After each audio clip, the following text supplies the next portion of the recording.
Mais attention, possibilité pour Jeffrey. Jeffrey, et c'est le 1-0. Ouverture du score, signé Kalle Andersson.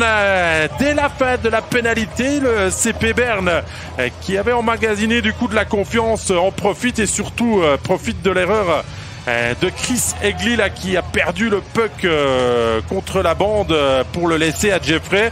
Et Jeffrey, il s'est pas compliqué la tâche, hein. Il aurait pu tirer. Schliemann, justement, a eu ce petit doute et la passe est parfaite pour que Kalle Andersson puisse glisser.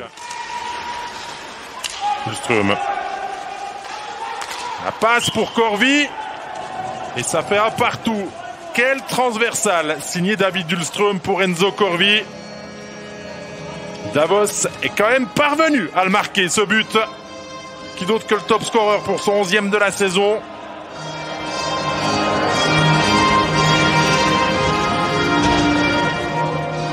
C'était un petit peu loupé là au début, mais la passe fait toute la différence et Corvi intervient avant que Wüthrich ne ferme son poteau avec son équipement. Maintenant régulièrement dans ce CP Berne en raison des absences de Chiaroni et Ruffenach notamment, alors qu'en prêtant au but, que disent les arbitres, on n'a pas vu grand chose. Sopa avait l'air sûr de son fait. Rappelons aussi indiqué que le puck était allé au fond. Bon là, un petit peu de stupeur dans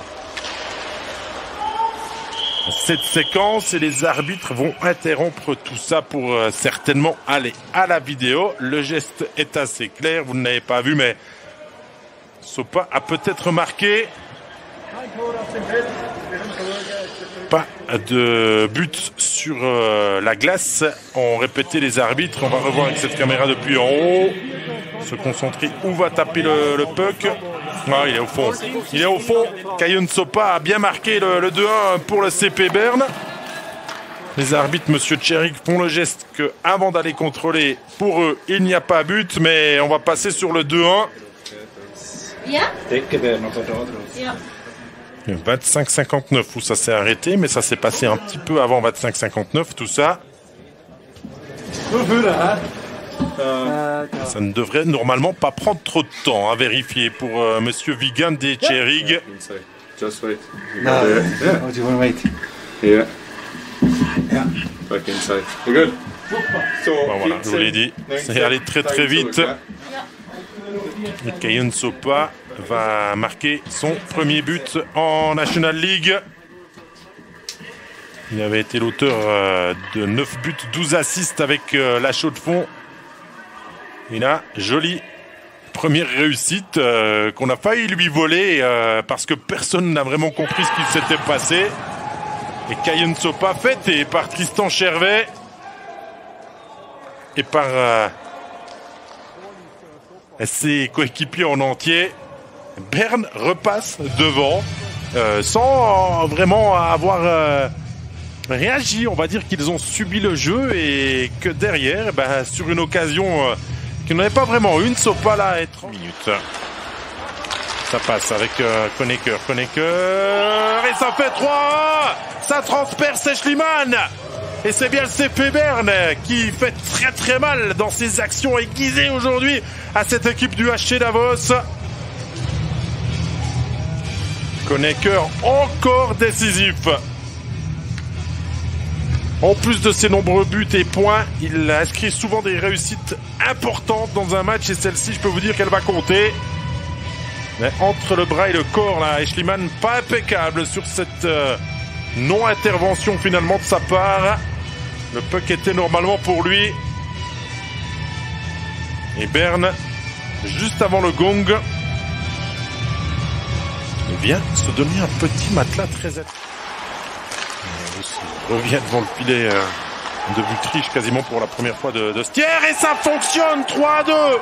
Lancé et dévié de Nygren, non, de Guerra.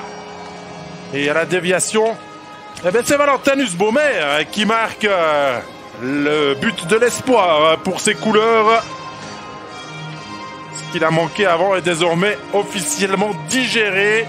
Et un but de plus, un point de plus au compteur du joueur anciennement biennois. Déviation parfaite pour mettre hors de portée, vu triche de pouvoir faire cet arrêt. 9 matchs, mais ses points et ses assists sont toujours là. Après 19 matchs, 17 points. Désormais, c'est quand même 4-2 parce que Berne ne tergiverse pas longtemps et marque encore par Cory Conacher. Qui d'autre que le sniper canadien pour redonner de longueur d'avance aux ours. Le lancer du poignet est superbe. Et comme Jeffrey emporte Heinen avec lui, ça masque complètement Eschliman qui n'a pas compris ce qu'il s'est passé devant lui. Ulström et De Corby, mais vous voyez que c'est les Bernois qui s'en sortent à leur avantage. Le puck est ressorti et dans la cage vide, Dustin Jeffrey va aller parachever la très belle victoire du CP Berne aujourd'hui. On a pris des risques du côté de Davos, on ne peut pas leur enlever. Et dans la cage vide, eh bien, ça fait 5-2.